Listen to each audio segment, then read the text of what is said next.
और इंदौर में आज से G20 की रोजगार कार्य समूह की चौथी बैठक की शुरुआत हो गई। रोजगार कार्य समूह की बैठक में G20 आमंत्रित देशों और अंतर्राष्ट्रीय संगठनों को मिलाकर 86 प्रतिनिधि शामिल हो रहे हैं। वहीं गोवा में आज से एनर्जी ट्रांसफॉर्मेशन कार्य समूह की 2 दिवसीय चौथी बैठक का आगाज हो गया। आइए देखते हैं क्या खास रहा इन वर्किंग ग्रुप्स की आज की बैठकों में। इंदौर में बुधवार से G20 की रोजगार कार्य समूह की चौथी बैठक की शुरुआत हुई। पहले दिन सत्र की शुरुआत श्रम एवं रोजगार मंत्रालय की सचिव आरती आहूजा के स्वागत भाषण से हुई। इस दौरान रोजगार मंत्रालय की तरफ से ई श्रम पोर्टल पर एक प्रेजेंटेशन भी दिया गया।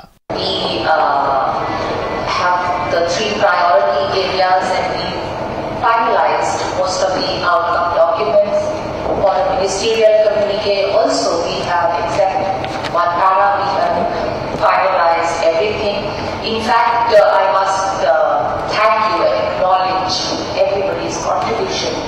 When we met in Geneva, we were able to finalize and hone and work together and come to a conclusion. So I must really thank each and every one of you for helping us to achieve a consensus. बैठक में G20 आमंत्रित देशों और अंतर्राष्ट्रीय संगठनों को मिलाकर 86 delegates भाग ले रहे हैं। सामाजिक सुरक्षा का सतत वित्त पोषण, गिग और प्लेटफॉर्म अर्थव्यवस्था और सामाजिक सुरक्षा के अलावा वैश्विक कौशल अंतर पर जोर। ये बैठक इन 3 विषयों पर आधारित है जो G20 देशों के लिए बेहद अहम माने जा रहे हैं। 21 जुलाई को श्रम और रोजगार मंत्री स्तरीय बैठक में G20 देशों और आमंत्रित देशों के 25 श्रम और रोजगार मंत्रियों समेत 165 डेलीगेट्स शामिल होंगे। तीनों मुद्दों पर अंतिम डिक्लेरेशंस मंत्री स्तर की बैठक के बाद सामने आएंगे। हम कोविड महामारी से उभरे हैं, इसलिए ये महत्वपूर्ण है कि हम इस समय लेबर मार्केट की चुनौतियों को समझें और उनका समाधान निकालने की कोशिश करें। हम भारत के दृष्टिकोण का समर्थन करते हैं। इस बैठक से निकलने वाले नतीजे मददगार साबित होंगे। ये अहम मुद्दे हैं। हमने G20 में खासी प्रगति की है। यहाँ अलग अलग देश अपने अनुभव साझा कर रहे हैं। इस दौरान सभी देशों के लिए समाधान निकालने की कोशिश की जा रही है। हम उम्मीद करते हैं कि कुछ प्राथमिकताओं को हमारे देश में विकसित किया जाएगा और रिसोर्स और एक्सचेंज के साथ हम मिलजुल कर काम करेंगे।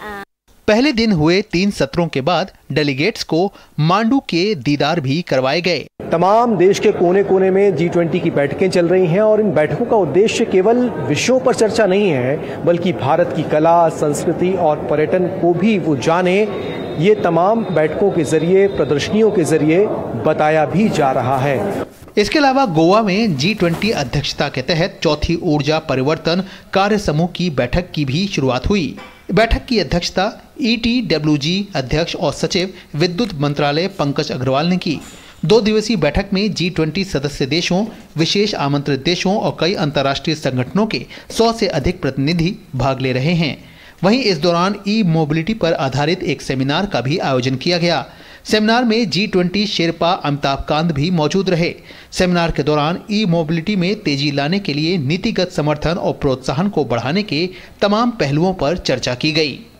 इंदौर से आदित्य श्रीवास्तव और गोवा से श्यामा मिश्रा के साथ ब्यूरो रिपोर्ट DD न्यूज़।